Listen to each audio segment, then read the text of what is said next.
Charles, we're closing in here. Whoops, I have the wrong thing on screen, don't I? See that? Even when we have a ton of time, it's easy to become distracted. Well, welcome back. You gotta stop following me around. From Moscow. No, wait a minute. Let's just pause that a second, because you confused a lot of people. I was getting emails like, oh, if you're in Moscow, do this, do that. Right. We were in Oslo. Really? I thought we were in Moscow. You know, I'm no geography major or anything like that, but I'm pretty sure there were a lot of awful lot of Norwegians from Moscow. That's right. And no Russian restaurants there. Well, we didn't look. I bet you there probably were. There was McDonald's. Is that Russian? No. Well, I was very good. I did not sample Norwegian McDonald's. Yeah, it's all made out of fish. But I will when I do go to. In fact, when I was in the 1992 or 3 time frame, I was working for a large Japanese bank in a specialized merger and acquisition investment boutique. And we were looking at a project where we were going to buy some ships that were going, bulk carrier ships going from Canada over to Europe and back.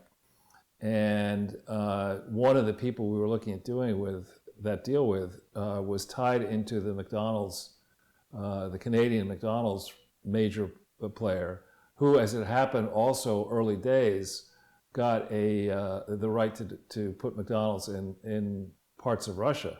You know, that's got to be making a lot of money. Just as it was, just as the Soviet Union was disintegrating. And he was telling the story how back in whatever year that was, 92, 93, there was a big opening ceremony for the first McDonald's in Moscow. And I forget who the leader was then, call it Yeltsin.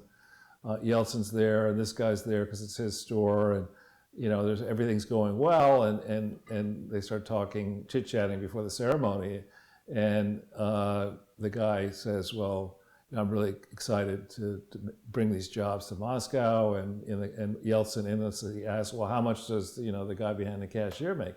And it was 12 cents. No, it was a large number, and Yeltsin was like, that's outrageous. It's that's more than I make or steal, but I like the idea that a McDonald's cashier in Moscow makes more than Yeltsin. And second, what his second question was, is how much is the McRib sandwich? Exactly. Because that's hard to get. Exactly. People love that. That and the McShamrock Shake, they're going to take over Moscow. That's how they brought down the wall and everything, Charles. It would be the McVodka Shake, probably. McVodka Shake, exactly. You get a little ice going in there. So, Charles, we've got, you've been closing in, and I think it's a lot of tension right now, There are certain people who are feeling like, this is a sham, nothing's going to happen. But really, my concern is that it was a sham from the word go, and the fact that it's gotten this far is a real serious concern as far as how far they can take the sham. I think the president is in real danger. Well, I think there's no question that the opposition sees that all the ruses they've tried since 16 really have failed. And if anything, the latest poll numbers, and we're going to talk about the New Jersey thing, all signs do point to a healthy Trump demolishing the strongest announced candidates and certainly pulverizing either Hillary or Michelle. So and Bloomberg's a non-entity. Little Liddle Mike is not going to win the electoral college. He was advertising big gay ice cream. Was he really? That place on where is it, on Christopher Street? It's on 7th and Grove. Yeah. So apparently, Michael Bloomberg thinks eating that ice cream is going to help him get elected for president. I'm going to eat that ice cream. I'm going to take your guns. I'll tell you what, that thing started out as an ice cream truck. So from the standpoint of being a business, congratulations to them. They've become, I guess, a national brand. I don't know if you can get it everywhere, but I've seen it in supermarkets. Great for them. But it's not, the presidential election is not about catering to splinter groups. Trump got it right in his first effort. We'll see how he does in the second effort. But it's all about the electoral college map. It's all about key swing districts. And in 2020, it's going to be all about convincing people who either didn't vote or voted for Hillary to come out and vote for Trump. And I think there's certainly down a glide path now to get those people coming out to the polls in swarms. Yeah. In addition to which, Trump may be taking a lot of flack and incoming for this impeachment, but it doesn't really, if anything, it's boosting his popularity. His core is holding solid, and people are looking at this mess and saying it was an unfair process in the House, and it continues to be an unfair process in the Senate. I know you've said, and I agree with the fact that the Senate may be well making a mistake dignifying what the House claimed were articles of impeachment, instead of saying at the get-go, wait a minute, the House never voted to authorize this proceeding in the first place. So all this work that Schiff and the Intelligence Committee did in the bunker, where he's only releasing 17 out of the 18 transcripts and holding back one. Well, and gerrymandering the testimony to select the parts that he likes. Right. This is an illegitimate process from the start. And yes, you have a right to be heard, I suppose, as the House. But the people also have a right to come back and say, now, wait a minute, what are you jokers in the House actually doing here? Why didn't you authorize a vote? Why didn't you make the case? Adam Schiff is the Joker. That's got to be the next thing. That's right. Yeah, I guess, because the Joker got nominated for so many. Best Picture. Congratulations to my NYU classmate, Todd Phillips. Who, and what does he do? He directed the thing. Wow. I think he wrote it too. Well done. Yeah. So he's going to have, he'll be buying dinner next time. Well, I mean, no, we don't really know each other. I mean, we were in the same class, but not really. Uh-huh. How many students were in your class? Oh, these are difficult questions, Charles. I don't know. Roughly, between less than 1,000, more than 50? More than 50, maybe 1,000. I'm not sure. Like specifically in the Tisch Film School that year, I'm not sure. Wouldn't have been 1,000. I don't know the number. Yeah, I mean, I can tell you that Todd Phillips and I were in a Sight and Sound film class together, but there were factions. You kind of got on your film crew, and then everybody was trying to. Okay. I don't know, but that's okay. All right. But, so, at least Michael Bloomberg has the gay ice cream vote. Yeah, in New York. Yeah, and maybe California. But I think we're in a very dangerous zone where one side can, in the run-up to the MLK March, claim that a whole bunch of white nationalists are going to Richmond and are going to wreak havoc, and for that reason, people in Virginia should go, the officials in Virginia should start taking guns away, and others will say that, as Don, I love the way Hannity calls him lemon. Yeah. Is it lemon or lemon? I don't know. It's pretty funny. It's spelled lemon, but pronounced, Don I guess, lemon. That is pretty funny. I mean, he apparently on television while we were flying back made some really outrageous comments about Trump voters and saying they're all stupid. Oh, yeah. This is the guy who appears drunk on CNN every New Year's Eve crying. He says, we're stupid. Exactly. We're the stupid ones. Right, exactly. Don Lemon. So, well, with that, Charles, perhaps we should dive right into your, I hope people enjoyed the Norwegian excursion there. And I do want to remind people, Charles, we can't do that kind of stuff, at least I can't do that kind of stuff, without the support of the viewers, because Crowdsource the Truth is viewer supported. I'll talk a little bit in a bit about what's going on with the Jason Goodman channel. People aren't able to watch us at all on the Jason Goodman channel right now. I mentioned that the social engineers that have been targeting me for coming up on 3 years now made a public announcement of #GayOps escalation against me, which is them announcing their plans, nothing to do with being gay. That's got to do with a deplatforming effort on social media that is afoot. So the best way that people can counteract that is to join us on subscribestar.com/crowdsourcethetruth or patreon.com/crowdsourcethetruth. And I tell you, that Norwegian Airlines, they find a way to needle you for every single item. If you want to fly there, it's cheap, but if you want a suitcase or if you want to actually get on the plane, all that stuff, they charge you extra. So definitely appreciate the sponsorship of the generous Patreon and Subscribestar sponsors. Yeah, and it was a great trip out there. We made a lot of progress. This has been long in the making, literally 3 years of effort involving, we won't mention the person's name, but involving the person based over in Europe who did a lot of great work and is even today doing more work moving this process along. In the very beginning, I remember back in 2015, people saying, you really want to, in February, March, you really want to take on Hillary Clinton, who likely will be the Democratic nominee and then will be president of the United States, and we see how the Clintons rule. I'm like, yeah, that's how I roll. Yeah. I mean, they shouldn't be, we can't be, if you let a bully intimidate you, you're done. Exactly. And that's what these people are. They're grifter bullies. And Americans and people around the world need to stand up. There's no reason why we in our private capacities and in the businesses we're in should have to compete as fiercely as we do have to compete for the shrinking piece of the pie that labor gets in the equation these days. And people like the Clintons and the Bushes and the Obamas, and now Prince Harry and Meghan Markle, actual and pseudo celebrities, should say, this whole idea of selling products and services, I'm going to manage my brand while I create a foundation. Greta Thunberg, apparently, has used a disreputable law firm to possibly incorporate a not-for-profit entity in Sweden. This is somebody who's like 16 or 17 years old, so I call bullshit on that. In America, you can't set up a corporation until you're 18. Until you're 18, I believe. It's very tough to do it beforehand. Well, but sometimes there's actors and stuff who, what's that word? They get emancipated.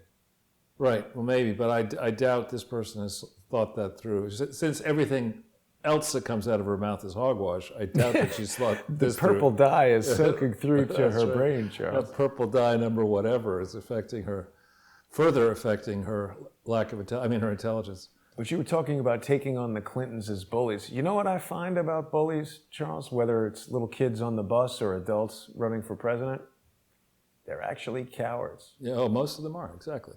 And so you mentioned you fear for the president. I think if I can only contrast this experience so far in 20 with my experience in 15 and 16. In 15 and 16, I think Trump had a much tougher road to hoe. I mean, as you rightly point out, Jason, Donald Trump wants to tell his side of any story. All he has to do is give a press conference, and people will hang on his every word.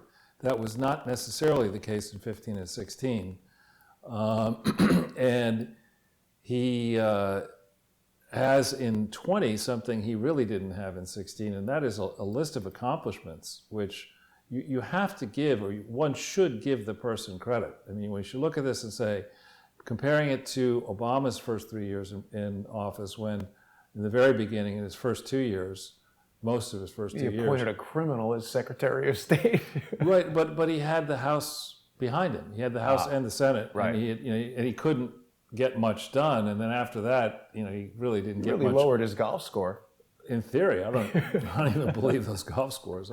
I'm not a golfer, but I do know the difference between a good golf swing and a bad swing, and he has a horrible swing. Oh. So I don't believe his scores at all. And I certainly believe he didn't, enhance his prowess as a skeet shooter, something he claimed he was. Well, at least we know he swings. I think his skeet is a name for something else, and he's not talking about shooting, he's talking about smoking. Scat. Exactly. So, what I believe is going to happen here, and today it's the end of virtually the end of January. Oh, yeah. So there's a long time, as people are fond of saying, there's a long time between now and the election. So long. I mean, the baseball season has not even officially opened. And baseball season every year just seems to go forever. So we're going to have a whole long baseball season. We're going to have a World Series, and then there'll be an election. So there's a lot of time left. A lot could happen. I think it's fair with all of these candidates who are 70 and up, including Trump, it's fair to worry about their health. I mean, it used to be that the theory was that at age 65 you retire. Right. And here's, in Trump, somebody who's I think 73 or thereabouts. He looks remarkably robust, though. But that's schedule. I mean, it's one thing to do with no sleep and getting to the office by 5 or 6 and taking incoming all day long and going out and taking hostile interviews and putting all these events together, then going over to Japan for this reason, coming back and going to Europe.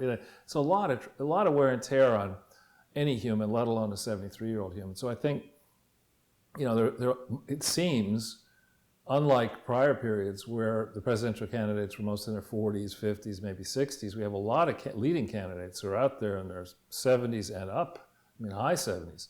Bloomberg's up there at 77, and who knows? He's going nowhere. Yeah, I know. But I do think, though, that as these experts who got everything wrong in 15 and 16, and remember all the experts who were jumping up and down, I have unimpeachable evidence that, Schiff, that Donald Trump is a stooge of the Russians or a spy for the Russians, the same with Brennan. All those guys have been proven, and they've been Gruberized. They come with that guy Gruber, who was the expert on Obamacare, who is a laughingstock at this point, or Avenatti, who's in prison. I mean, all these wise asses who Avenatti, we got you on Kavanaugh, and Gruber, you're too dumb to understand Obamacare, that's why we got to pass. All of those types are, by their combination of their ignorance and their arrogance, are setting Democrats up to be just destroyed. And I mean, not simply I don't have a link on this, but there was a special election, I think yesterday in Texas, that was Republican versus Democrat for a House seat, and the Democrats in the beginning were saying, "Oh, Texas is going blue, Texas is going blue," and the Republicans stomped all over this Democrat, which you would expect in Texas, because the calculation is not, well, let's go and take the arithmetic average of the last up-the-ump elections, and turnout was this, and Republican-Dem split is that. It's totally different. You got to say, are people on balance more or less likely to vote than they were in 2016 and 2018? And I think they're a lot more likely to vote. Yeah. And then if you're coming out to vote, do you have a candidate that you can support on the national level and local level whose views you really love? I mean, who's going to stand up and say that they're all in for Amy Klobuchar? I mean, the Minnesota Librarians Association, I mean, that woman is dull as dishwater, has no executive experience, and she features negatively in this Peter Schweitzer book. How's the book? I haven't. I'll get to that in a second. I do have a slide on that one, but a link on that one. But you look down that list. Pete Buttigieg, vote for me to be the president of the United States because I fucked up South Bend, Indiana. I mean, you got to be kidding me. I mean, maybe he could move to New York and replace de Blasio and de Blasio stand. But maybe he could run that ice cream store on Christopher Street. He'd have to change the name to Little Gay Ice Cream. But and you look down the list. I mean, Biden is. We'll get to that in the Schweitzer book. I mean, he's done. He is done. Hunter's done. The Biden family is done. All of them belong in jail. All 5 of them. Oh yeah. Then you're left with billionaires buying the election. Tommy Steyer versus Mike Little, Liddle, Mike Bloomberg, or as Trump just calls him now, Little.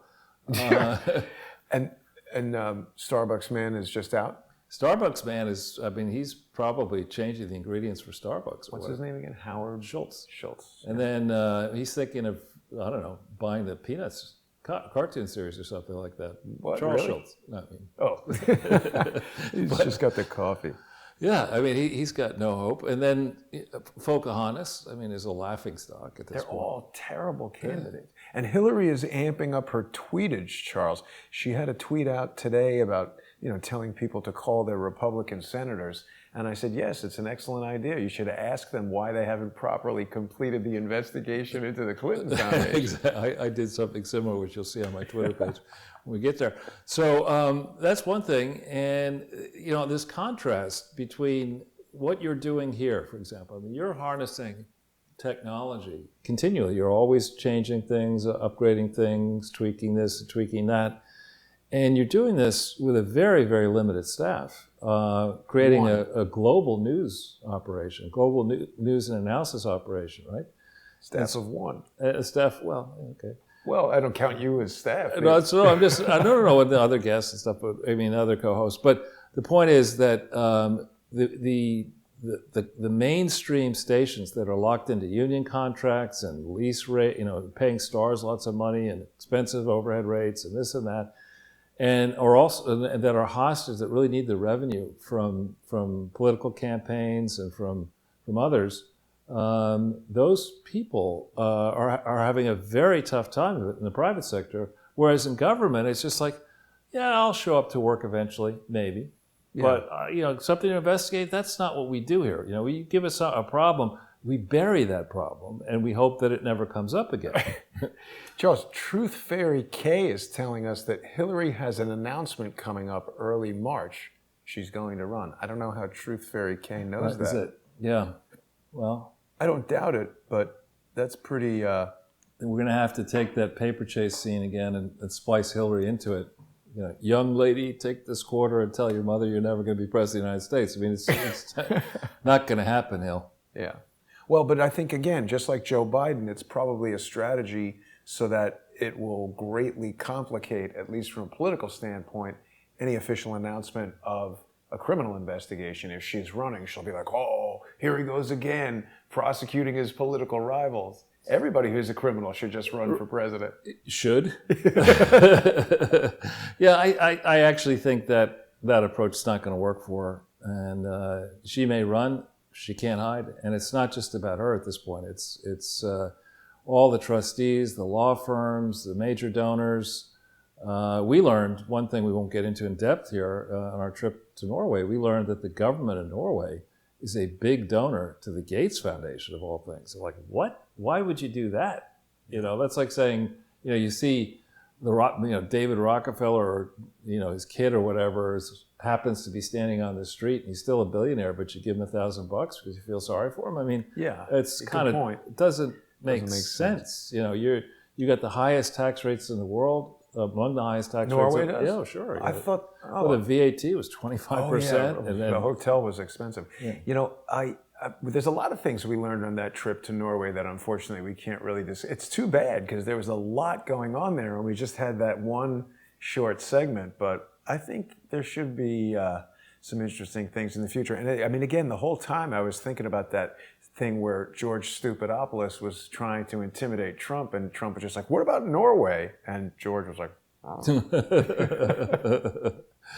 So I do think that more and more people are getting laser beam focused in on why economic conditions appear to be a lot better in 3 years into this initiative to cut back regulations, to simplify the tax code so that the lower and middle class people keep a lot more of their money all in and have a lot more to save if they want to save in a market that, notwithstanding recent gyrations, is way up from where it was in 2015-16. So people, looking at the issues that are very important amongst those of us who have to, pay for our expenses out of income, you're a lot better off in the last little while here. And having these vaunted experts get in front of, I love whether it's a national disaster or Senate or House or whatever, there's always, a group of a whole bunch of people. In the natural disasters, there's a translator, with the sign language and all that kind of stuff, but not so much for the Senate and the House. And my reaction when I see this is I say, why do we have, in natural disasters, all these 35 different chiefs and divisions and all this kind of stuff? And do we really need all that? And similarly, in the House and the Senate scrums, be it, the dejectables or the dejected ones, which would be Feinstein and what's his name? Nadler and Schiff and all. Have you noticed that those people they have a scowl on their face? They're scowlers. Yeah. They're just, negative energy scowlers. Yeah, and no way you could do what they do without being that. And on the other hand, the Republicans, they tend to be, it depends on the group. I mean, some of the group are all wound up. We got to put a collection together for Jim Jordan to get him a jacket before, He had a jacket on. I was watching this morning, and I remember he was a tie and a jacket. And... Did he take it off after he presented, or? No, I saw him. There's like this pool of angry reporters. There was some woman from NBC who, I can't remember, I think maybe it was Mark Meadows, kept calling her like, look, NBC. It was almost like, listen, fat. But she was skinny, so it just said, look, NBC, I know you're here as a surrogate of Adam Schiff. And she was like, no, that's not true. And it just kept interrupting. I was thinking, if I was a congressman and somebody was saying that, I'd be like Trump. I'd call him out. I'd say, you're very rude. No more questions from you. Next. No soup for you. Yeah. Excuse me. I love how Trump does it. He's just telling people to shut up. Shut the F up. The thing is, I think a lot of people don't understand Donald Trump who haven't lived in New York. People sometimes think people in New York are rude. That's not it. It's just when you're around this many people in a city, you got to either know what you're doing or get the hell out of the way, because you're slowing everything down, and we're very direct. And there's just no room for taking 90 minutes to make dinner. It's Right. not Norway over here. Right.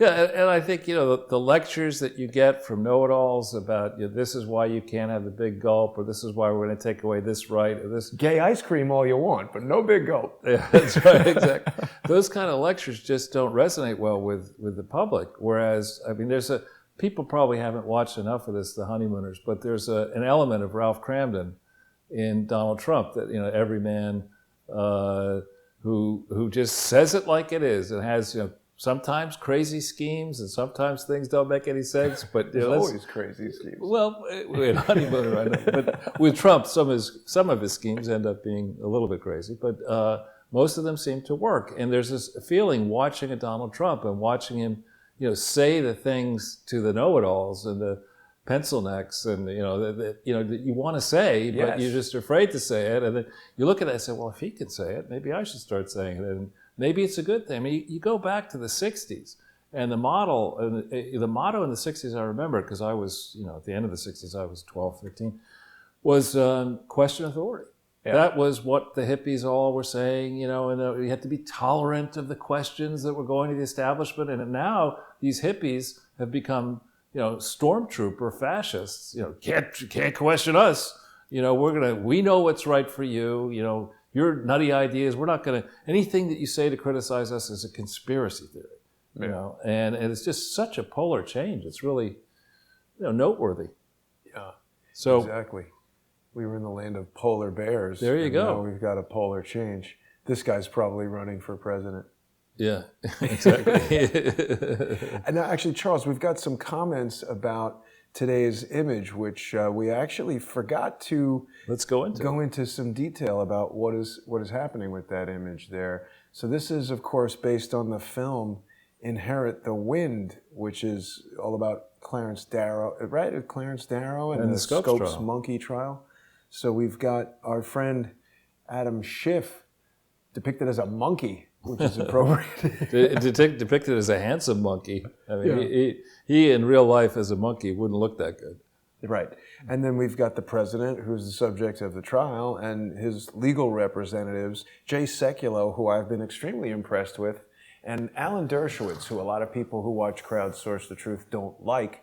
But I think it's important with particularly a criminal defense attorney. I mean, any criminal defense attorney is going to be defending, criminals. So I'm not trying to defend Dershowitz, but I'm not commenting on him. I'm commenting on what he said. And I was actually listening to it in line for the flight yesterday while I think it was live when I was listening to it. And I thought that he raised some incredibly important points that flew in the face of the Democrats, rhetoric, emotional nonsense. Everybody's even commenting about how emotional it is. Well, I don't really care about their emotions. I care about the law, the Constitution, and what's right.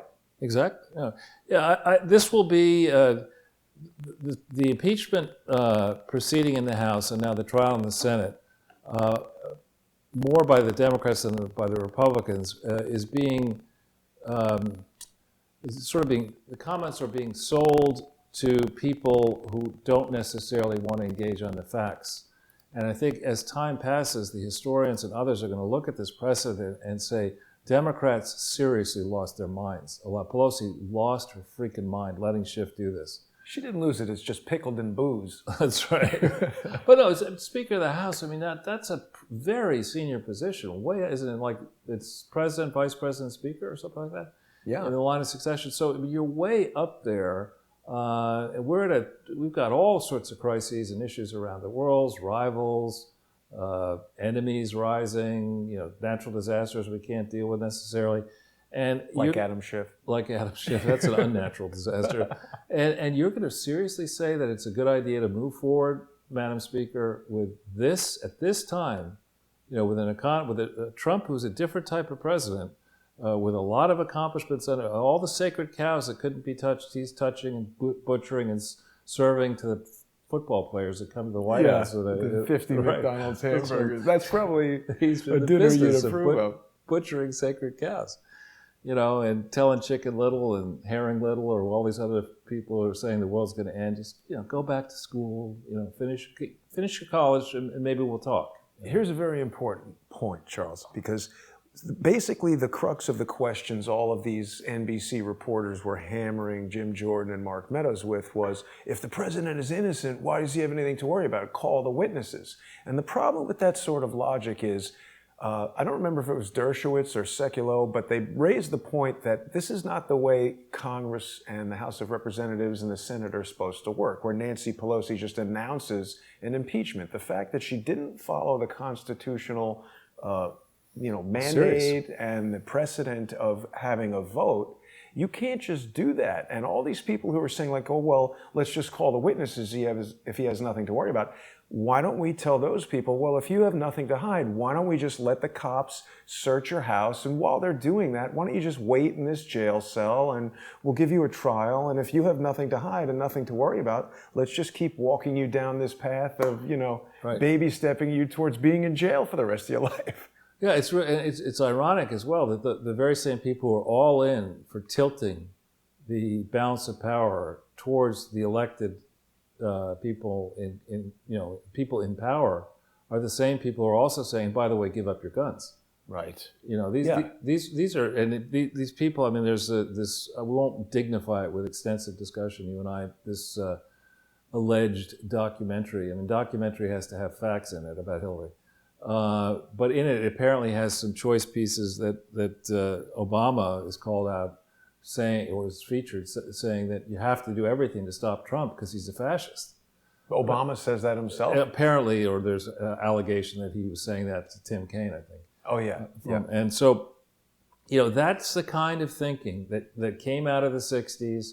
The ends justify the means, the Hillary Clinton, Bill Clinton, Barack Obama, approach that, the time is of the essence. We can't let a good crisis go to waste.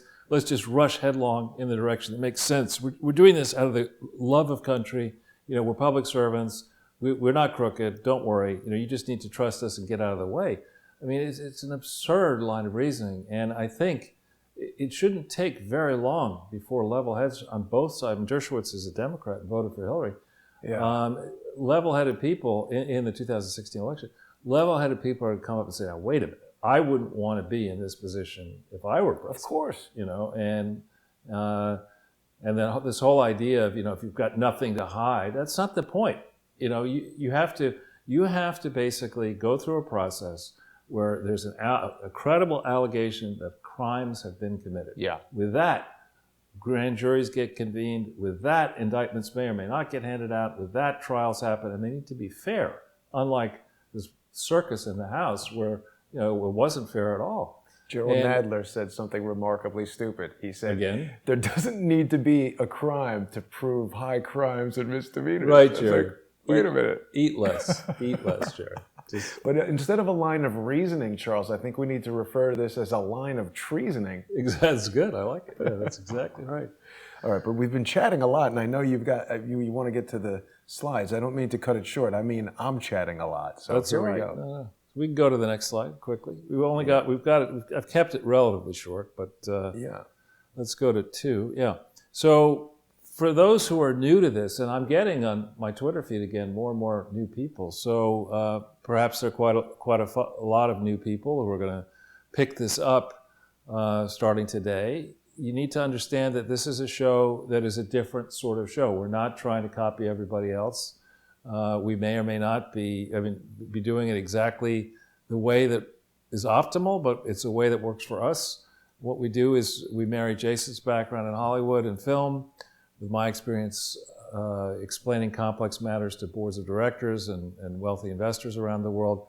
And to do that effectively to a large audience, and our audience is now quite large, thanks to you, and we appreciate that, you've got to have visually interesting stuff, and then you have to have slides that people can read either while we're doing the show or afterwards when they go back over it, that are in paper form, so you can download these slides for free, and or electronic form, so that you can follow all these links. So when we got into this, we appreciated that Jason and I and those who are working with us, we appreciated that this was a gigantic scandal and that it would be impossible to lay it all out in just one presentation or one 5-hour show, that we had to carve it up and try to come up with digestible pieces that we've done in each show and get people to appreciate. If you don't think it's a scandal for this reason, well then look over here at this reason and that reason. And now we're almost in a mode where I'm going to go back in and reorganize something so that people can say, all right, here's the full thing,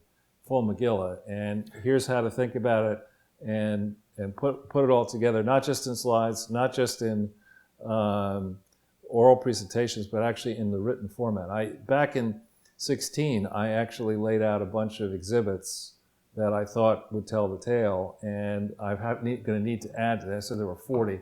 It's more like 56 or so, and I'm going to need to start pumping those out before the election, which I will. My mother will be pleased that you said full Megillah, and I have to thank Alberto Diaz Saldana for his generous use of Super Chat. He's reminding us that the line of succession goes from vice president and then to boozer of the house. Well done. That's very good.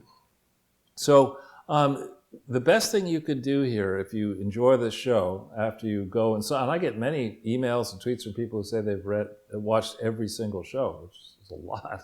And thank you for that, is to pick one or more of these shows that you think are good and on topic, and send them to somebody who even today is a diehard Hillary supporter, or who loves George Soros, who thinks that unregulated globalism makes a ton of sense. Send this presentation to them. Maybe they won't look at it, maybe they will. But what I'm finding is that when you get into a factual discussion, Angel, we won't make fun of his name too much, on hell or whatever, when his soaring tweet, accusing me of only spreading lies, and then in his interaction with you, unable to name one of them, and then making 2 factual errors in his remaining 2 arguments, people like that, you can't fix stupid. Especially somebody like Angel on hell, who is going to be, in the end, if he doesn't wise up very quickly, he's going to be not an unindicted, he's going to be an indicted co-conspirator when this whole thing unravels. And a lot of deep-pocketed folk, and I mean by that sovereign wealth funds, governments around the world, are going to come knocking on the Clinton Foundation's door and say, we want our money back and we know how to get it. So this show is it's a mixture of textual and visual and oral presentations. There's a lot out there. Some people, the typical way this always happens to me when I take on these big projects is you get your meeting with somebody and they say, all right, give it to me in a sentence. And then you give them a sentence, and I only have 5 minutes for you, and the meeting will last an hour and a half. And then you say, oh, who's that, Jason? Oh, yeah, that guy. When you said oral presentations, I was thinking Anya Urena might have a good career giving those in prison. Oh, gee, whoa. Sorry. I never know what's too far. I mean, you sometimes are saying things that... I didn't say it was too far. I just said unindicted, too indicted. Yeah. Yeah, 1 banana, 2 bananas. So this is... the way to reach us is up here on the slide. You have my website, and people have figured out how to contact me on my site. And if please don't send me very lengthy emails, because I will most likely not read them. But if you send me a short email with maybe 2 or 3 sentences, I will read that, and I do my best to try to respond. Reach out on Twitter to Jason and to me. It's slow going to get build up a following on Twitter, but I'm now to the point, I think, Jason, you're to the point where when we tweet something, people do react to it. And at least 4 in my case. Well, at times, it's rising. I mean, whenever I started on this a long time ago, it took forever to get any sort of a following. So once you get closer to having a following, and now as the election, as the primaries proceed and the election advances, I found in 2000, I'm sort of stuck on 37.3. I found that Ari Friedman, a.k.a. Harry Bacharach, who's that? I don't know who that is. This was my tweet to Hillary the one you sent, Right. drink much less. I mean, it's amazing to me that mine got 14 retweets, but hers gets 6.7 thousand, I think. Well, she's got so many followers. Yeah. Well, this was my response to her. Ooh, 116 likes. That's got to be Very one of good. my most popular tweets. I said, yes. Ask them why the investigation into the Clinton Foundation hasn't been properly completed yet. But look further down. What was further down? You know what? Part of the problem is I can barely work Twitter. I don't understand how it goes. Tim Young. Oh, wow. Hillary should testify, exactly. Oh, boy. Tim Young runs his mouth. I like that. Making good sense there, Charles. Good. So now there's a bit of an issue with the playlist I want to take people through. Everybody knows that they can usually follow along with all the shows and go back and see the previous shows by following the playlist on the Jason Goodman YouTube channel. But a couple weeks ago, actually on December 26th, I think I let the audience know that on December 26th, the Social Engineers announced their gay ops escalation, which is them trying to deplatform me. And they've had some degree of success with that because right now the channel is under strike and I can't even edit the playlist. So it presents a little bit of a problem for now. So our show actually this is our 204th show. Well, this will be fine. This will give me a good time here to, as I say, reorganize my own thinking about all these different shows or what subject matter was covered in which show and all that. So, but still, if you had told me originally, Jason, that the program was to do 204 two-hour shows, I'd say, yeah, the program is, you need to go into an alternative reality. Because could have never imagined that we would have done this many shows and put out this much information. It's great.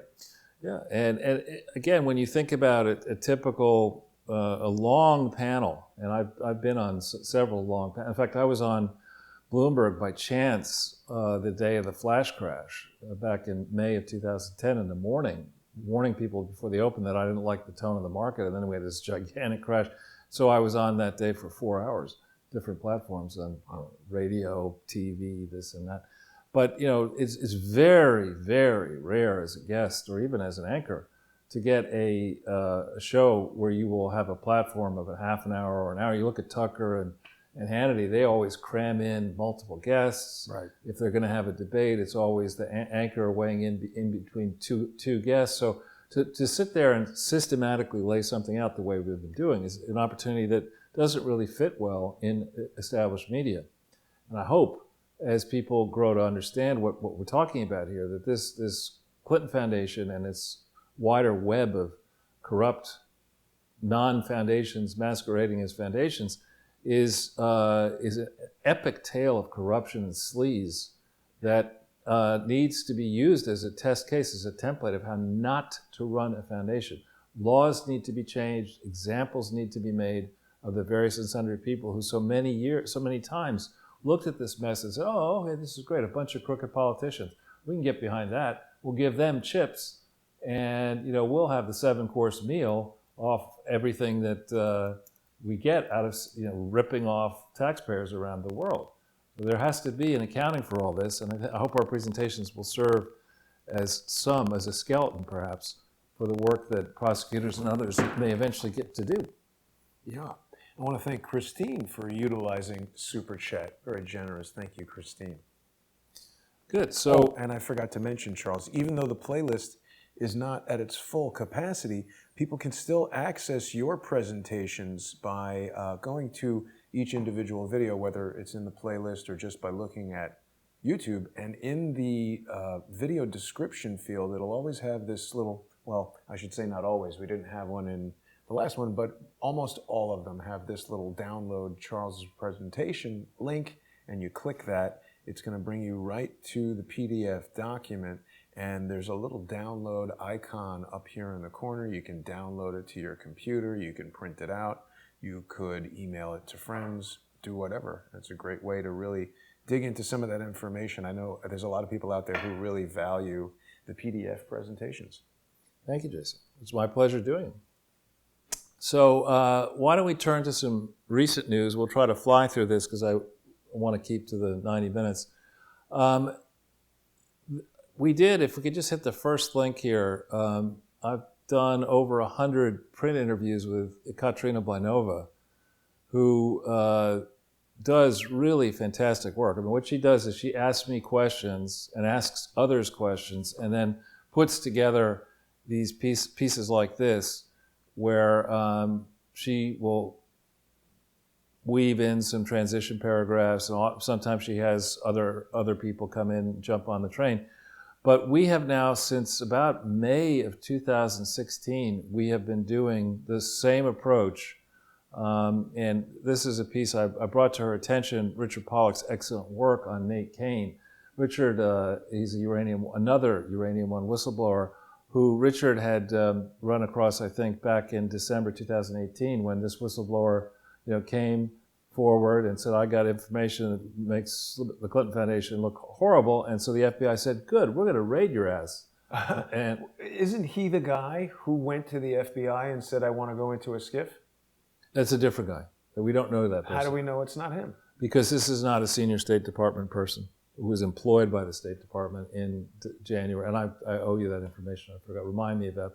We've done several shows where we have pointed people in the past in the FBI vault. There's several references to there's the letter that the person sent direct to Comey with attachments, and then there is his. It is definitely a man. His visit, I think, January 27th, 2016. That's a man, baby. It was a man, baby. But you contrast here the treatment of Nate Kane, and with regard to the Clinton Foundation, it's not like no one has had questions about the Clinton Foundation. Peter Schweizer's had unanswered questions. I have had unanswered questions. Many others have had unanswered questions. It's not like nobody has questioned the Uranium One transaction. Lots of different people, including the New York Times itself has questioned Uranium One transaction. And so here we have a transaction going on back in the time frame where Anna Chapman was not yet exposed as the spy that she was. And remember there was the tale that Anna Chapman, there was a fear that the Russians were getting very close to a senior State Department person. And so all this ring was rounded up, and the senior and the spies, or some of them anyway, were shipped out of the country very clearly before you could put these pieces together. And I think it is time. I'd like to think that there are some experienced investigators. I'm not an investigator, nor do I want to be one. I'm just somebody who cares a lot about. I mean, you kind of are. You're investigating. Yeah, but I mean, I'm somebody who cares about trying to expose and root out fraud, because I think I have an ability to see financially, to read numbers and see financial frauds in ways that might be tougher for most journalists who are not numerate. Yeah. So this is one of many articles we've done together. We're going to do more, and in fact, I'm beginning to talk to Katya about whether she shouldn't try to do a book herself from the Russian perspective, looking at this, because her point is that when Bill Clinton was president of the United States, the Soviet Union and Eastern Europe were dismembered in ways that created oligarchs and punished other people. And that the real tale of who picked which winners and who picked which losers and why and how money was paid or not paid and where money might be buried has not been told yet. And it really needs to be told. These are winners and losers in academia, in media, in investing, in banking, in legal, politics, around the world, not simply in the U.S. and in Russia. So you contrast the treatment of this Kane guy who comes forward, and the FBI, of course, says, all right, that information, which is really explosive, we're not going to do anything about that one until it's opportunistic for us to do this, and we're going to go after and we're going to Corsi your ass. We're going to go right into your, put you under the microscope and raid your house and give you major league aggravation. Whereas in the case of this unnamed whistleblower who's triggered an impeachment crisis, there's a person when nobody gets to ask, does this person have any motives? Is this person a naked partisan for Obama and Brennan? Is this person somebody who's extremely junior? Is this person who should have had nothing to do with some of these issues he or she claims to be involved with? How airtight is this whole case, this impeachment case? Where's the transcript of the Inspector General for the Intelligence Community, Mr. Atkinson? who's a key person in this. Well, they left out, right?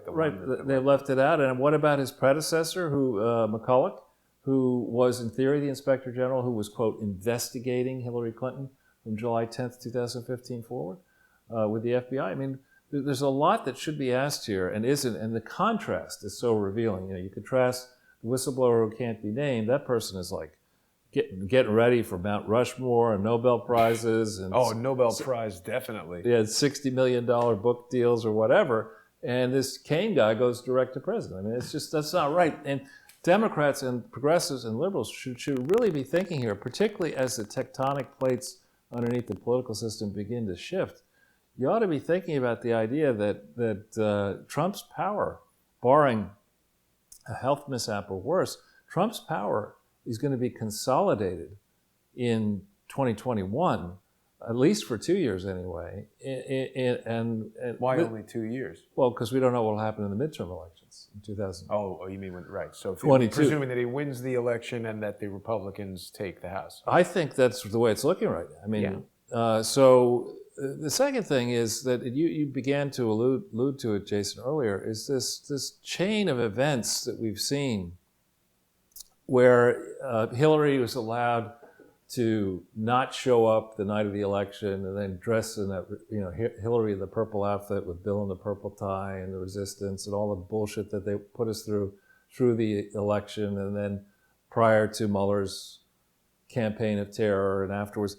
I mean, this is a group that has basically decided, it's a bunch of spoiled brats. It's like, this is our election in our country, and we get to do what we want. And these rubes, these voters are getting in the way here, and the threats that are coming out.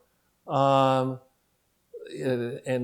Elizabeth Warren, I mean, she's sitting there. It's really, I have revealed in the past that I actually enjoy, I know you hate McDonald's food, but I enjoy sitting in McDonald's because, you're hanging around with fellow graduates of Yale and Harvard and investment bank. McDonald's? No, if you're hanging around solely with that crowd, you're not going to hear this other, the way these people, and there was a guy today in the back of this McDonald's on 30 Odd Street, I'm not going to say where exactly, who sounded like the male equivalent of Elizabeth Warren. He was just talking total shit. He had a solution. I've got a plan for that. I got a plan for this. And this person does not have an authentic bone in her body. Yeah. And, she is not going to win the nomination. She's going to be lucky to keep her pension at Harvard. I would love, and I do know some of the overseers at Harvard, I'd love to have a discussion with some of those people about how the hell did you allow this fake Indian, to get a tenure track at Harvard, a distinguished chair at Harvard with little scholarship in her previous work, and then go down. Every time she gets a position in politics, she wants unimpeachable power. And that consumer thing that she created that was originally not subject to any constitutional review. She was all powerful, and this is nuts, where this person, is not qualified to be an Indian chief, let alone president of the United States. And she keeps on talking. It's like, you meet somebody, you don't yet know whether you want to be serious about the person, and they could just go out of their way to piss you off, and you're not even dating them yet. It's like, no, this is not the way it's going to work, Pocahontas. The way it's going to work is, after you get your ass cleaned in the primaries, nobody's going to listen to you anymore. Well, you should see if you could get her booked as the keynote speaker on the second floor of McDonald's. It should probably be out front on a cardboard box. Good. The speech always begins with, "You got $1? Give me $1." Yeah. And then I've had a chance to get into Schweitzer's book. We're going to talk about this. But here you have Joe Manchin, who I think is reading the tea leaves here and saying, West Virginia used to be a Democrat state. I'm a Democrat. I'm a senator. The governor used to be a Democrat. He's a Republican. Maybe if I switched, I could easily get reelected, and I might get a... Is Manchin going to switch to Republicans? That's the pressure. But for him to say, that's the theory, I think, that it's a red state, West Virginia, and Trump is incredibly popular in West Virginia, and it's one thing to be if you want to be in the wilderness for a number of years, you could stay as a Democrat from West Virginia in the wilderness, but on the other hand, you come over and do the right things. He's even wearing a blue tie get, X that blue tie, get a red tie. Doesn't even have to wear a MAGA hat, but just switch parties, or at least come forward and do the right thing here. I mean, Hunter Biden, to forgive him his crack binges and all that kind of stuff in his personal, I'm not even sure I can forgive this type of behavior from the entitled class. It'd be one thing if, this stuff does happen. Well, he's got the resources to get himself help and kind of stay out of, that endangers people if he's driving around smoking crack. Right. And the notion that Joe Biden could get away for a time with the idea of this debunked conspiracy theory and that the mainstream press could do all that, when it's not debunked in the slightest. I mean, fully bunked. It's a double bunk bed. Double bunk. Yeah, Bubba bunk.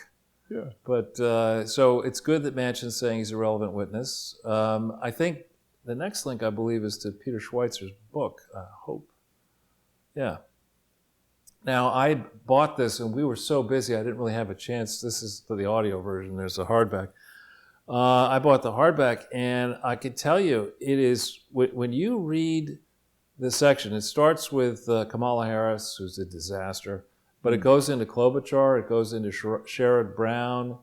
Let's see, it has 142 ratings, 5 star. Wow. Whoa. 4.8 out of 5. The only person who didn't like it is Joe Hillary. Biden. It's Hillary. Yeah. Let's see who if you hit the 1-star ratings, let's see what it says. It says, I'm not sure who to complain to. I ordered this audio This book. is nothing.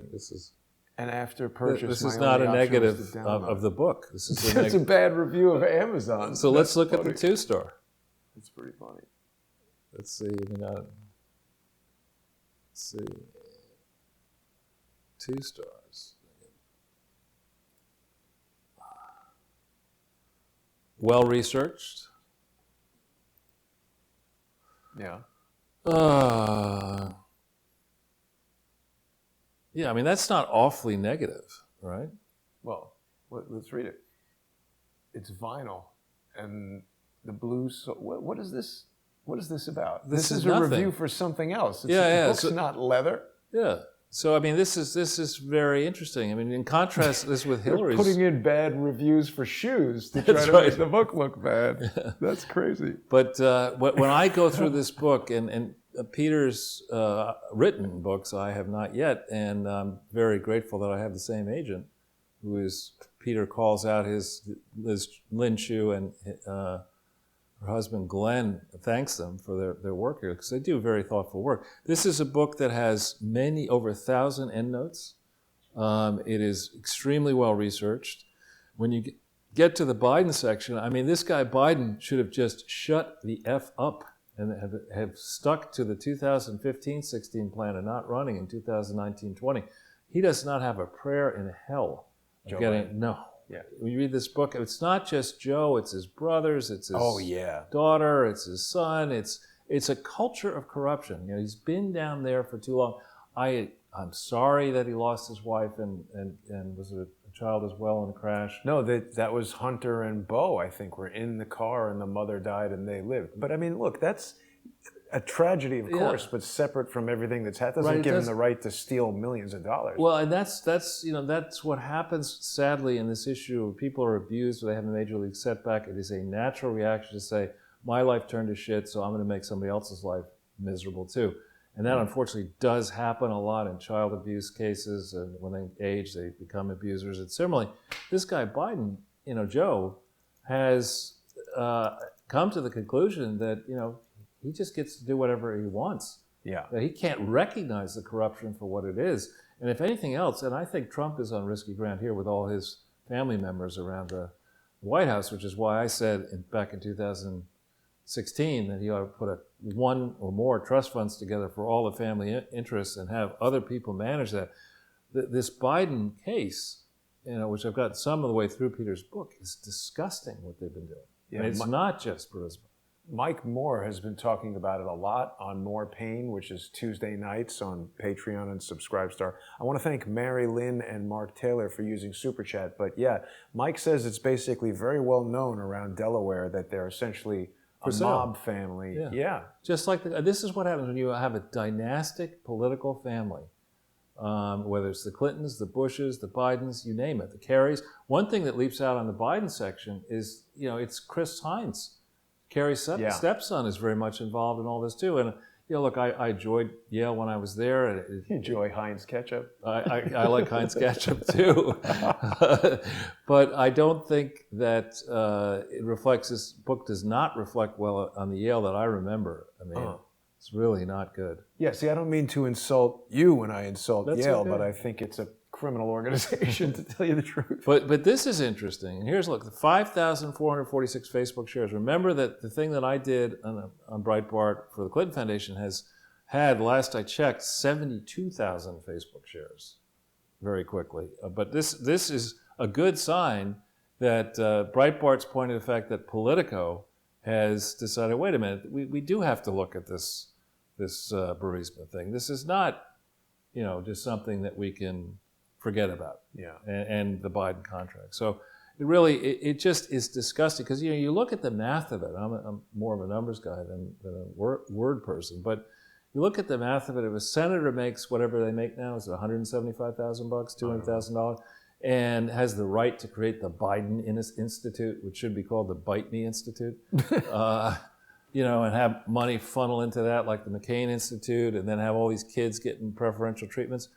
You have to change the economics of this. You cannot make it so cheap to buy a senator. It's just, you can't do that. You've got to make examples of this corruption. And people need to pay big prices. There were comments made in the financial crisis and its aftermath that, there were fines, but the real players didn't go to jail. And you can't do that. These two people, Johnson, I've never met Grassley, but I met Johnson several times, and he's a stand-up guy, and Grassley's a hard-ass. He's a law and order guy who goes after corruption, whoever is involved, whether it's Republican, Democrat, or whatever, independent. He reminds me of the guy from Up. No. He's like, get off my lawn. Yeah. So apparently, in the Horowitz, I don't know which report he's talking about, I think it's the most recent one, there are redacted footnotes that these senators are saying should no longer be redacted. Remember, I've been saying all along that there must be, in my mind, a tension between what Trump and his team want to see happen in the UK and the degree to which we go after the deep staters in the UK for their roles, likely getting engaged illegally in political campaigns inside the US and in other countries of US national interest. That specifically being Richard Dearlove and other people like that. There's a suggestion in this reporting and other reporting that footnotes in the various Horowitz report that are redacted intentionally obscure the likely roles of these UK actors. And so as a guess, what they're trying to do is Brexit will happen formally on Friday. That's a big It's now been voted by the European. Of course, I remember when that topic came up and everyone would say, Charles, you're an idiot, it'll never happen. And besides, it'll crush UK business. And now the surveys are coming back saying, you know what, I think I'm more interested in investing in the UK now because I don't want to be holding the proverbial bag in Germany and France when they ultimately decide to leave. That's exactly right. And actually, Reese on Periscope is telling us that they're watching in UK. They've got a question I don't quite understand. Watching from the UK, people watching 14 on my screen. I don't know if that means that the Periscope viewership is being suppressed or there's 14 people at Reese's house watching this on one screen. I don't know. But that would Maybe Reese will tell you. And we've got Manny, I think Mani, I'm sorry if I'm mispronouncing your name, Mani Caseberg, utilizing Super Chat. Thank you so much. A lot of people using Super Chat today, which is helpful. Thanks indeed. So if we get back in, now this is just amazing to me. I'm sympathetic when you have children, you give them unconditional love. But this guy, Andrew, I mean... He's a wreck. I mean, look at this.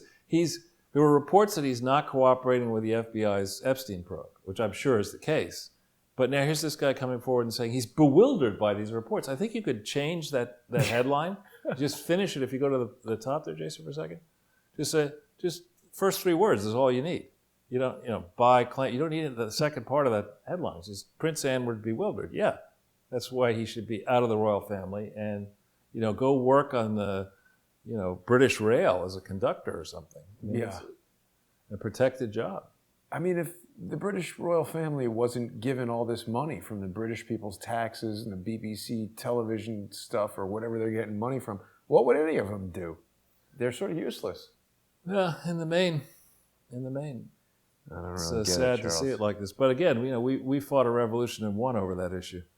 So I know there are various schools of thought on this Chinese virus. Is it real? Is it not real? I was talking to one of our mutual friends this morning, and I really think the way we should be looking at this, until we know the facts, until this plays out a little bit better, is as whether it's really bad or a pandemic or whatever, what has happened here with this incident coming on the heels of what we see in Hong Kong, which is still not resolved. Any thinking multinational investor, corporate investor, that really believes in 2020 and beyond, it makes sense to use cheap human labor in China to make stuff in factories and try to sell it into home markets like the US and Germany has lost the plot.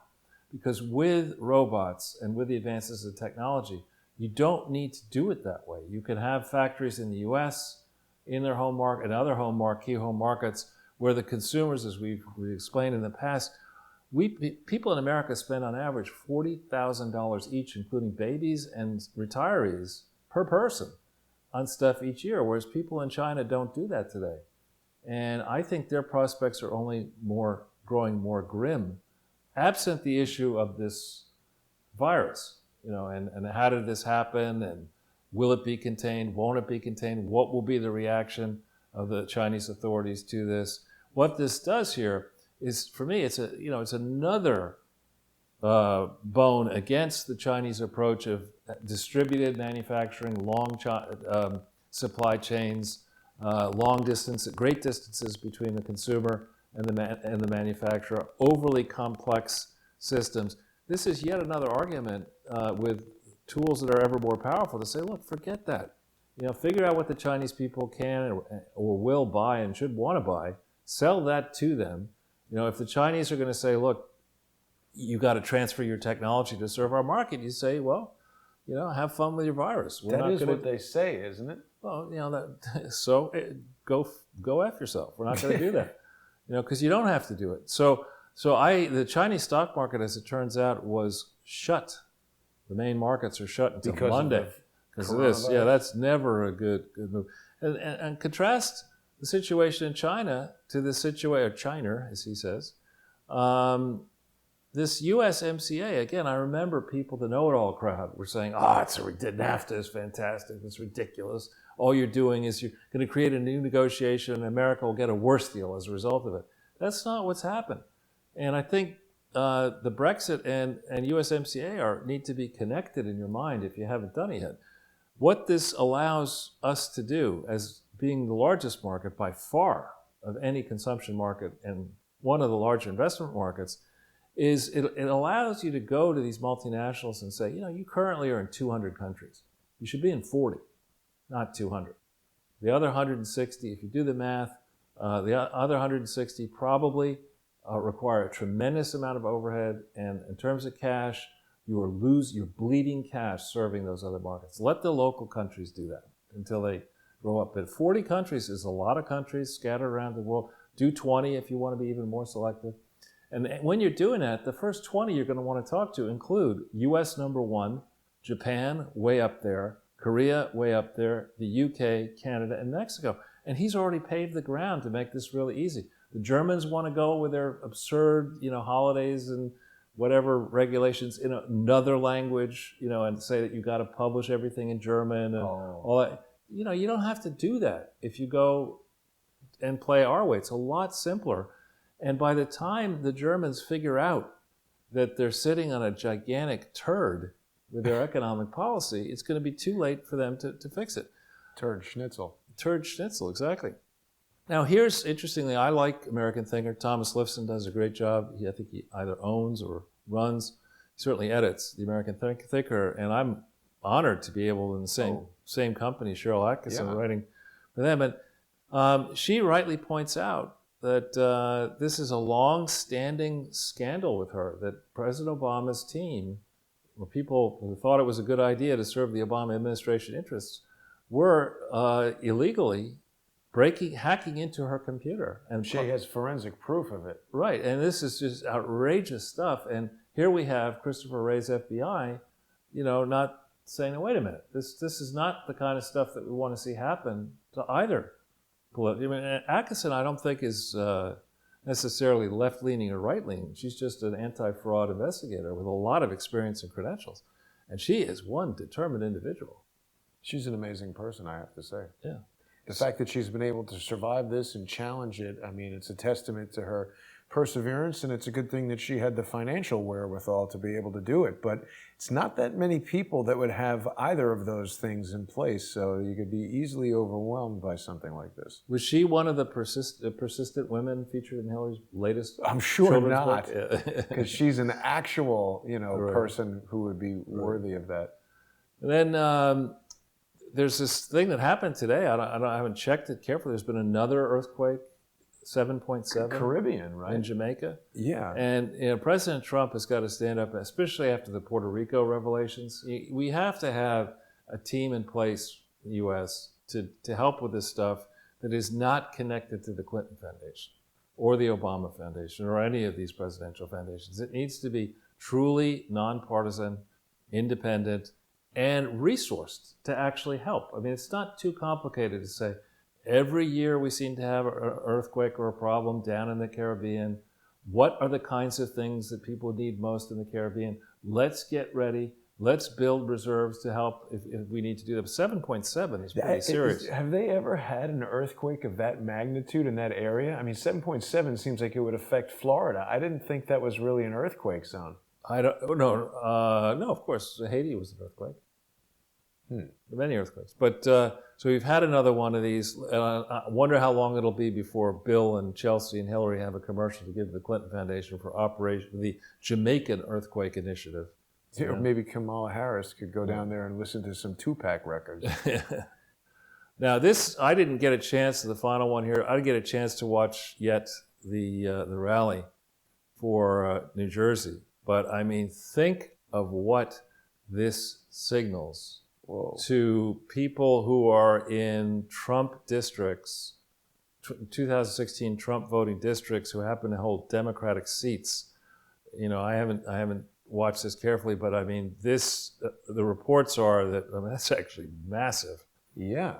And he's more popular than Bruce Springsteen or something. I mean, it's just incredible. Look at this.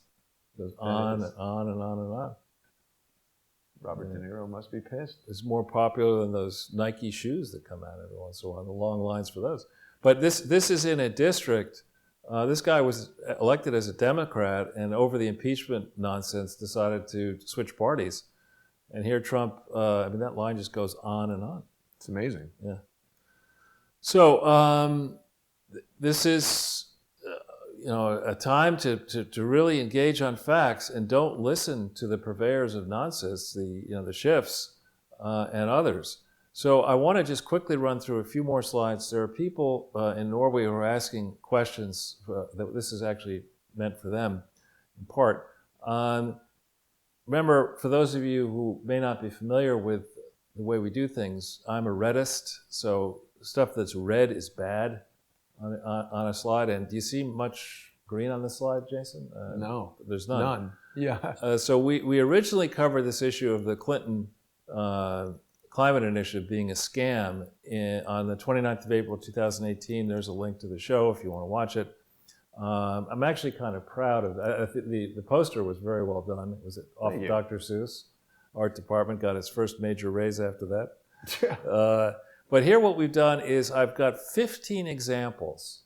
These are, and anybody can see this for themselves by going to the Arkansas Secretary of State and requesting the records that are online for the William J. Clinton. It was originally called the William J. Clinton Presidential Foundation. Okay? There are 15 records of them illegally attempting to change their name between the 5th of October 2004 and the 28th of April 2009. And just to sort of go in broad category, when you operate a foundation, you are supposed to operate an organization. organizations need to have legal names and legal addresses. If you want to change the legal name and legal address of a corporation, they're a nonprofit corporation in Arkansas or any location, there typically are forms that need to be filled out. You're not supposed to create your own form. You're not supposed to pretend that the law that applies to your changing your name is different than the law that's actually on the name of the form. So and frankly, he's a straight up bonehead, Kessel. That seems very obvious, by the way. Yeah. So Kessel handwrites in numerous examples. So first in fake forms, he handwrites in various names and signs these things, saying that he's going to change, beginning on the 5th of October 2004, the name of the corporation from William J. Clinton Presidential Foundation to William J. Clinton Foundation. And there is no such thing on October 5th, 2004 as William J. Clinton Presidential Foundation. Its name is the William J. Clinton Presidential. So that attempt in the first one, done at October 5th, 10:51 in the morning, doesn't work. It's not correct. And he basically inserts that there's the Arkansas Business Corporation Law, which was, I think, from 1987. And that was the law that regulates the use of fictitious names, i.e. doing business as names. Now, a foundation cannot use a deceptive name. You can't say, my real name is this, William J. Clinton Presidential Foundation, I'm supposed to hold records, and instead I'm going to use Clinton Foundation HIV/AIDS Initiative to fight AIDS internationally, even though I have no authority to do that. You're not allowed to do that. But Kessel does it again and again. He does it on the 5th of October. He creates this thing called the Clinton Foundation. All these fictitious names, and some of these are not fictitious name applications, all these fictitious name applications are supposed to lay out with precision the business activity that is going to be conducted under the fictitious name. So with the exception of item 4 and item 9, every other one from memory is a fictitious name application, only one of which lists out a supposed business under that name, and that's number 8. You want right above it there, the Clinton Hunter Development Initiative, attempts to argue that that initiative is going to do economic development internationally, which it's not allowed to do by its articles of incorporation and bylaws. So here is, a rich pattern and practice of the deceptive, an attempt to deceptively change your name. None of these names are authorized lawfully. And in the case of the ones that you had highlighted there, 4 and 9, 4 and 9, those two,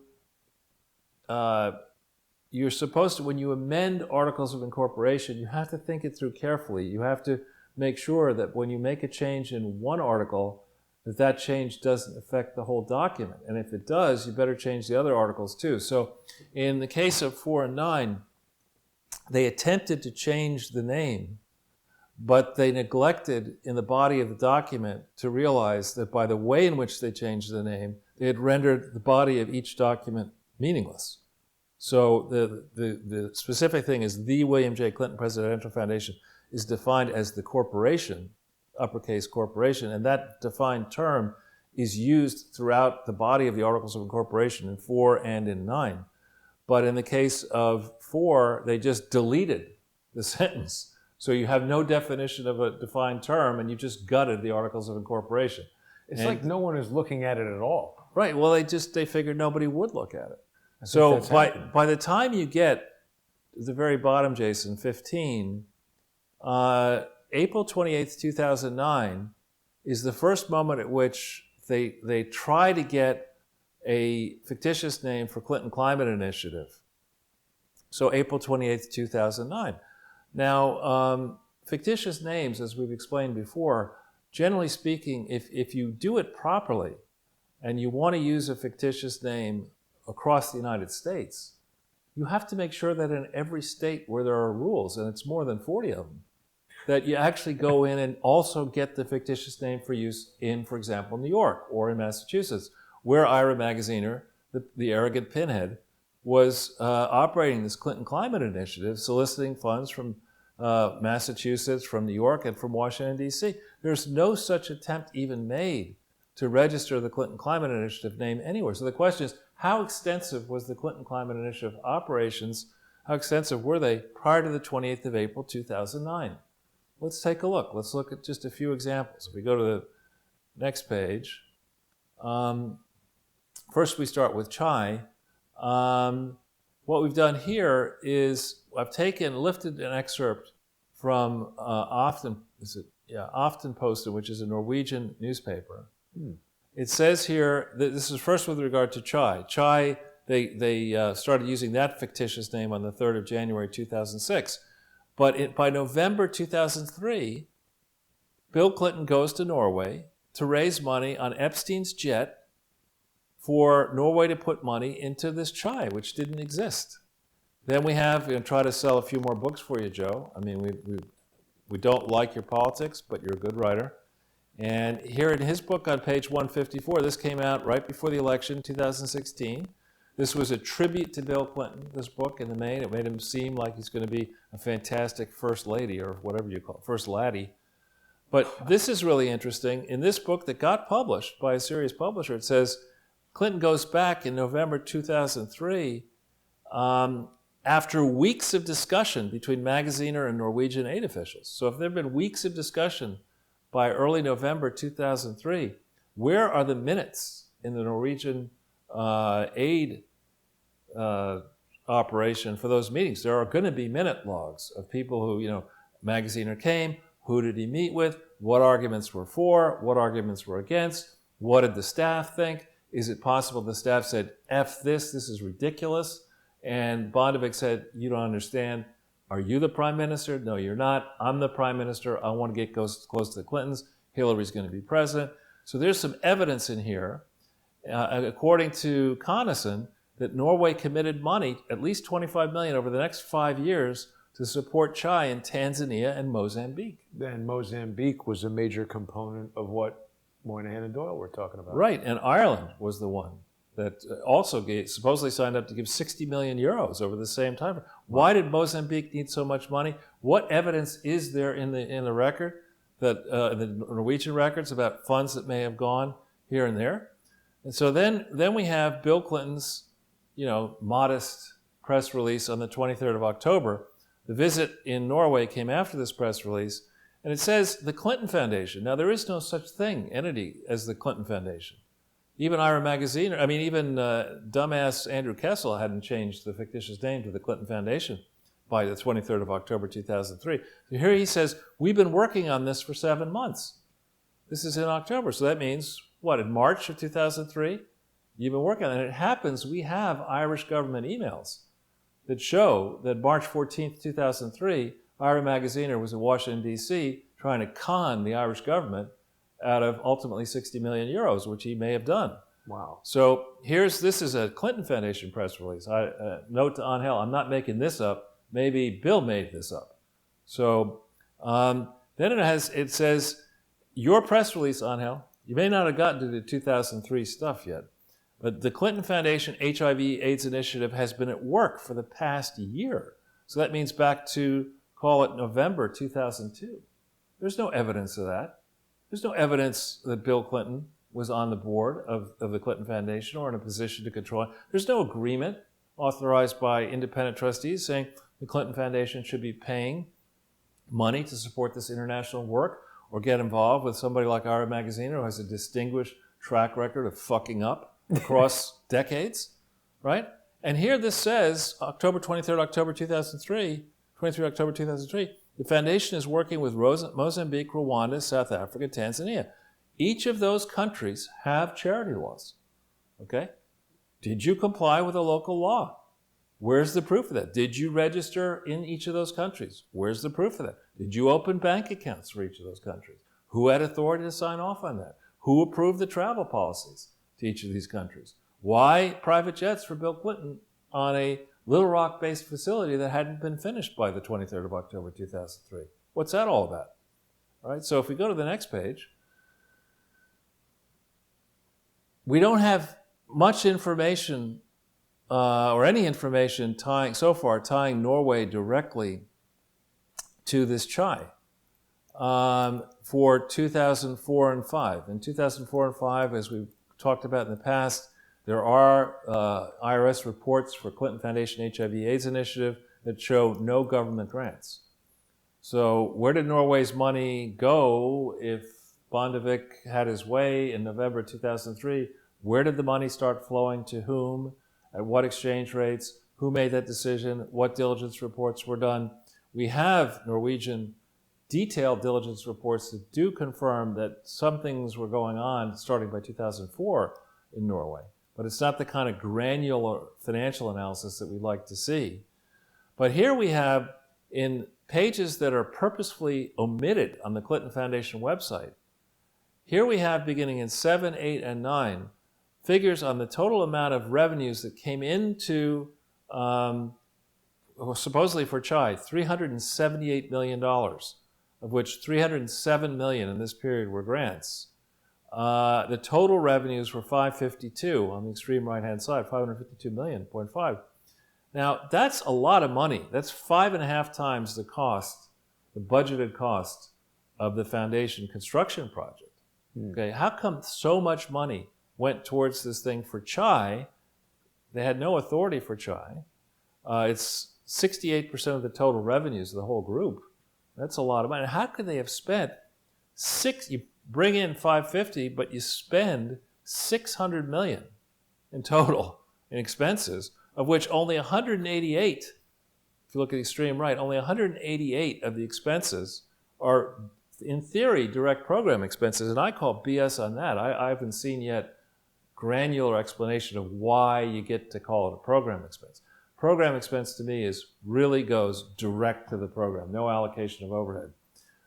By their own math, a majority of the spending is to overhead, and you're talking about all in $405 million gets spent, 4 times the cost of the Little Rock thing, with no authority, no paperwork, no control, no organization. Charles, didn't Bill say something about them having 5% overhead at that stupid thing at the Beacon Theater, and Chelsea said it was too low? How is that? It's the standard Clinton accounting procedures. I mean, what you do is you say, I'm doing a good job, and the way I can show you I'm doing a good job is I will lie like hell. I will, the direct expenses. I will take the cost of my penthouse apartment with a swimming pool on top of the presidential library, and I'll call that a program expense. Right. I'm giving you the program. But you look at this. It's giving you the business. Exactly. So, but the most, for a numbers person, if you go to the bottom of this table, maybe lift this up a little bit. Sorry, yeah. It's okay. I give for you allocations as a multiple of direct programs. So in 2007, allocated expenses were almost twice direct expenses. 2008, it was 1-to-1. 2009, it was 1-to-1. So all in, it worked out because 7 was such a low spend compared to 8 and 9. Allocations were a majority, 1.15 times direct programs. That's a disaster, right? And remember, these pages are eliminated from the Clinton Foundation website, so you can't see this, right? You find this stuff, somebody at the Clinton Foundation, on hell, which actually maybe you should change your name to DevIll from on hell. But anyway, you look at this and you say, somebody knew that this was inflammatory and said, we better not put this on our website because ordinary people like the people, say, Politico, who are now looking into Biden finally, will look at this, and this is conclusive evidence that this is an out-of-control mess. Before you get to the issue of there is no corporate authority to do any of this spending in the first place, and who do you have on the accounting for it? You've got BK, I live in a tree D. So don't malign 3D. No, I said I live in a tree. I know, I'm D. joking. Yeah. So, but also you have proof from the Clinton Foundation itself that they did substantial amounts of work in the name CHI. And on December 31st, 2009, the CEO of the old CHI becomes the CEO effectively of the new CHI and signs an application for federal tax exemption saying, I had no prior activities. This is ridiculous. You took in $550 million and you spent $600 million in just 3 years, and we don't know what happened in 6, 5, 4, 3, and 2. So why were so many governments funding this mess, right?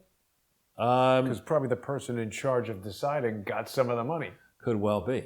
So let's look at just two more quick slides. Then we get back to this Clinton Climate Initiative. Remember, they only made an effort to register a fictitious name for this sucker in April of 2009 from the annual report of the Clinton Foundation on health. This is like, I'm not making this up. It wasn't in Russian. It was in English, so I could read it. This is an excerpt from your 2006 annual report. The link is there for you to double check it. And it says here, President Clinton, in irony, you look back at this, right, in retrospect, President Clinton has applied the Clinton Foundation's unique business-oriented approach, right? Putting people first, namely Bill, Hillary, and Chelsea Clinton and their hangers-on. I mean, foundations don't have unique business-oriented approaches by law. You're not allowed to do that. You're supposed to be not business means making a profit. That's what he was talking about when he said selling pharmaceuticals around the world. Yeah, it's not right. And here it says that the Clinton Climate Initiative was launched in 2006, and that this Clinton Climate Initiative was the exclusive implementing partner of the C40, something that did not actually formally get founded in the U.S. Until 2012. But this is from the 2006 annual report. And then we have the delightful Ruby Shang, and you have the link to this interview here. This was an interview done in Singapore, a place where she supposedly was based, but where the Clinton Foundation has never said that they had any operations. And she's the director for Asia of this Clinton Climate Initiative. It says, because of our high profile, we can help with contracts with really big players like Honeywell, GE, and the like, right? That's not what a foundation is supposed to do. We go direct to the CEOs, and it says here, CCI has already completed more than 2,000 projects across 33 cities. I just noticed that before you mentioned it.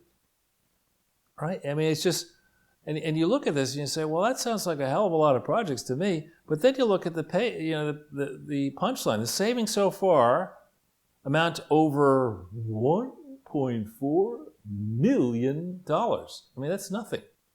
How can you brag about having 2,000 projects and you saved $1 million? It's not much. That's like, what is that? That's it's 50 times 2,000 is 100,000. It's $500 a project. I mean, you go into you go to New Delhi, and you say, I've saved $500 in New Delhi and $500 in Sydney, and it's ridiculous, right? So then you go to the next page, the final page here. And this is, again, hidden pages that the Clinton Foundation to this day doesn't want you to see. And this is even more egregious than Chai. Here you see that they have $28 million of revenue. They've collected $28 million in grants to save $1.4 million. I know a way to save $1.4 million that doesn't involve spending 28.5. You spend a lot less than 28.5 million, and you'll save 27.1 million by not giving it to this piece of shit. Right? But you look at it, and this is not an insignificant percentage. $28 million. There are many charities over 3 years don't come close to that. But then you look at the direct program expenses, Jason. How much were the direct program expenses in 2007? Is it, which is 150 million? $2,025. That's the direct programs in 2007. And they allocate to those direct programs in 2024. Wait, they're declaring $6 million? $6.5 million of total expenses, of which 2,000 are program, and 6.5 million are allocated. How could that be? So you have the allocated expenses are 3,226 times the program expenses. What does that mean, Charles? In other words, like if a plumber comes in here, right, and gives you a bill for $6.5 million for fixing your toilet. Whoa. Right. And he says, boss, there it is. $2,025 for the titanium toilet. And then there's $6.5 million of, I had diversity studies, I had consultants, I had events to plan about it. Wait a minute. I had relationship building exercises and marketing and all. It's just rubbish. I mean, these are invented numbers. BKD needs to get into the I am out of business line of business, because this is on its face so outrageous that you would have this kind of supporting documentation intentionally omitted from the Clinton Foundation website so you couldn't see this outrage. You look here, in 2007, it's 3,000 times allocation. In 2008, it's only 450 times. What is it normally, like 2 times? It should, for 5%, if it were, it should be 90. It should be less than. It should be 6%. So not even a multiple. It should be point. I mean, Bill's saying 5% is the overhead to the direct. That's 5 divided by 0.95, right? And that would end up being like 0.6 or 0.7 or something like that. So it should be 0.06 rather. And it shouldn't even be twice the amount. It shouldn't it's a be fraction one. of the amount. Yeah, right. And here it's 3,000. Yeah, it's 3,000 in that year. They get it down to 450 and 350. So they're making progress. They're in the government. But the real thing, the real takeaway, a numbers person would look at this and say, this tells me that these figures totally made up, completely invented, right? Because these figures need to be balanced against the other figures that the theory add up to the total. Remember, when we think of Chai for 2008, the total revenues of Chai exactly equaled the total expenses of Chai, right? In these figures, which are missing from the Clinton Foundation website. So, that's absurd. People always, you look right there and you'd say, something that had external revenues of 183 million and other revenues and total expenses or whatever, the expenses exactly equal the revenues. That's also that's an rubbish. That it's made up. That's well, rubbish. Charles, with regard to BKD, actually, Jerry Dubonnet in the chat has a very pertinent question. He's dying to know who's inside the tiger suit. I don't know. It's a good question, though. Yeah, it's probably Adam Schiff. So that's an important point. I mean, again, a lot of people I think probably watch and maybe don't fully follow all the deep financial stuff, but what you just explained, that's outstanding. I mean, 3,000 times when it shouldn't even be 1 time. And generally speaking, the only time people allow that kind of behavior to happen is when they're stealing money before it hits the books, right? That's the trick here with these foundations. What I suspect they have been doing is getting, as in the case of Haiti, there's 10 to 13 billion of revenue. Nobody knows whatever happened to it. And the books of the Clinton-Bush Haiti fund for all the years together are around 100 million. So there's a lot of money that disappears before it even gets to the books. And you'd be if you thought you could get away with that and you were naturally a criminal, you'd say, I'm not going to trifle with these numbers. Of course they're all wrong. I've stolen 85% of the revenue, and I'm real happy with the 85% that's not taxed in real estate, in Cayman, where we could cut a deal with Mueller or whoever they cut a deal with, that the FBI is not going to look at any of this. Maybe we'll, gift some off to the CIA or the other agencies or whatever, and everyone will be happy with that. And we're just going to steal to our heart's content, and as for these combining statements, nobody, we know. I mean, the thing I'd like to end with here is the lesson for what remains of the mainstream media is the Clintons, the Obamas, and the Bushes have been playing you, the cynics, for suckers, the suckers that you are. Ben Rhodes, bragged about how easy it was to deceive the mainstream press under Obama. Before he left the administration, he was able to just, con them into saying the Iran deal was a good deal. And you fellas and ladies fell for this crap. The press, journalists I've met who are good are very cynical and really do ask tough questions. That means the journalists covering, the White House and the executive branch and really these big complex multinationals and nonprofits are not top of the class. They think they are, but they're not. Yeah. Well, that's the way that sort of thing goes a lot of the time, Charles. People are very interested in Truman the Tiger today, but he's sort of the go-to. I wonder if Eric Hansen has ever watched this show. It'd probably be like going to the periodontist or something like that. It's not something he wants to do. I think like that would be I think it would be a fitting treatment for Hillary Clinton. What you do is you have, like what they do with animals, it's really abusive to do this, but you have her strapped to a chair with like a wine cellar over the wine cave over there, and like the sound of wine being poured into a glass, and the sound of the aroma of wine, and whatever. And then you would force her to listen to Sunday with Charles at closing in, not at normal speed, but alternate between half speed and 4 times speed, and Well, no, we can make it like Clockwork Orange, where he's in there with the lid locks and right. force him to have to watch it to rehabilitate for the rest of her life. Yeah, for the rest of her life. That's just it. Well, Charles, I forgot to mention at the top of the show, everybody who's watching us right now is enjoying the show. Well, I shouldn't say everyone. People who have adequate internet speed and are watching on YouTube or Patreon or Subscribestar or Facebook and some of the other platforms are enjoying the show at full HD, 1080p, 5 megabits per second. That's more than twice the bit rate we used to broadcast at.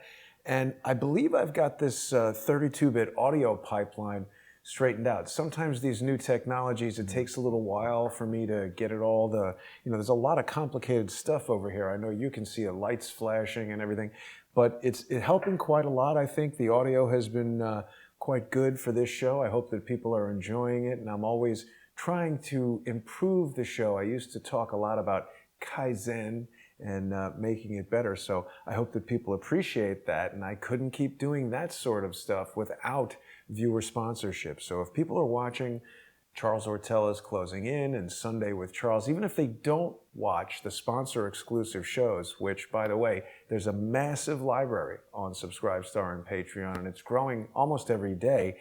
It still helps a lot if they become sponsors at subscribestar.com/crowdsourcethetruth or patreon.com/crowdsourcethetruth. It's the only way that I can carry on. So if people want to help me fight social engineers, if people want to help me carry on through these lawsuits, which incidentally are coming up soon, it's really ironic how closely linked my legal situation is with that of the president. And I know I've spoken to you a lot about it, and probably to your great annoyance, but I'll let you know. I haven't spoken too much to the audience about the different things that are about to happen. But there's a hearing scheduled in February. The trial is scheduled for March. So as I observe what's happening to the president, there are a lot of analogs in what's happening to me. We've got John Bolton coming out with this book, and we've got the irresponsible legal team on the Democrat side presenting that as evidence. Obviously, a book is not evidence. I mean, as you just said,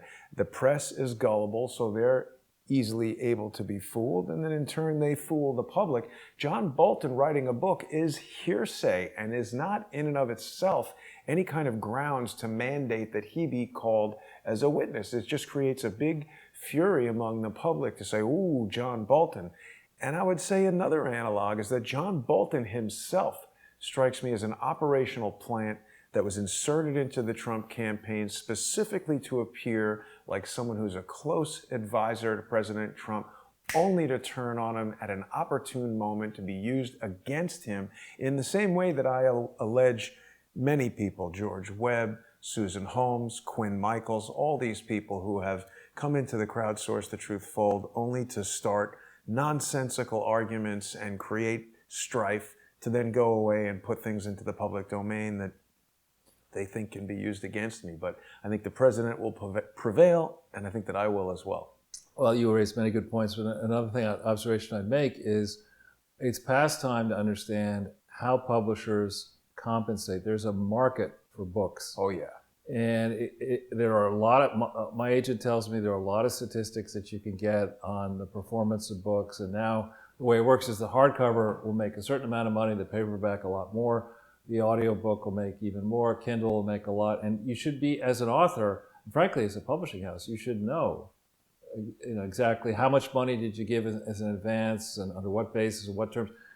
And don't tell me it's impossible to compare Obama to Bolton, to Comey, to you or to me or anyone else. Of course it's possible. There's a series of different characteristics you can look at, and then you should be able to look at the performance, not just the performance. Just as you look at your statistics on these shows, you should be able to say, in the first week of sales, what was it when we just focused on the U.S., what were the markets that we decided were important, how did it do there? You should be able, especially if you're a big publishing house, to look at all this.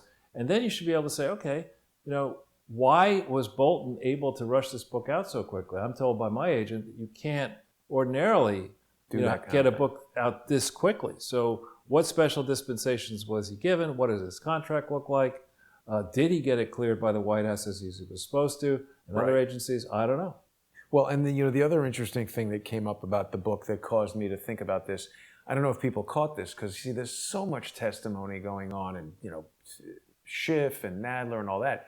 Nadler made an important point that might have been correct. He said that when President Trump said that John Bolton was lying by making a public comment about John Bolton's statements, that he may have waived his right to executive privilege. Because when you're talking about, privileged material, that's the other thing about the law, is that they use words that sound normal. You think executive privilege means the president can do whatever he wants. It's making those privileged statements like attorney-client privilege, that sort of thing. And in other words, if someone is my attorney, I come out and say, well, my attorney said this, I've waived attorney-client privilege on that topic by making a public statement about it. So again, just saying this and putting this book out there, whether it's true or not, could have been a trap for the president to lure him into saying or doing something to waive the privilege. And I go back to this case against me. It's a cadre of tricksters trying to lure you into tricks. So when somebody tells me to depixelate something and I look at that request, well, this somebody has already released this photographic evidence. What is the purpose of me releasing it? It wouldn't prove anything. If that were actually useful evidence, something probably would have happened with it already. So I just presume it must be a trick. Right. People got to watch out for tricks. With that, Charles, I want to thank everybody for tuning in. See, there's one little flutter happening with this audio system here that I'm trying to figure out. I want to thank everybody for watching. I want to thank everybody who enjoyed the Norway show. If you haven't seen it yet, go check it out. And if you like that show, consider becoming a sponsor at subscribestar.com/crowdsourcethetruth or patreon.com/crowdsourcethetruth. Tonight, we've got a sponsor exclusive show at 8 p.m. High Dive with Lee Stranahan. People are loving that show. So if you haven't seen it yet, now's a great time to become a sponsor. And we'll see you on Sunday for another epic episode of Sunday with Charles. Thanks, Jason. Thank you, Charles, and thanks everybody for watching.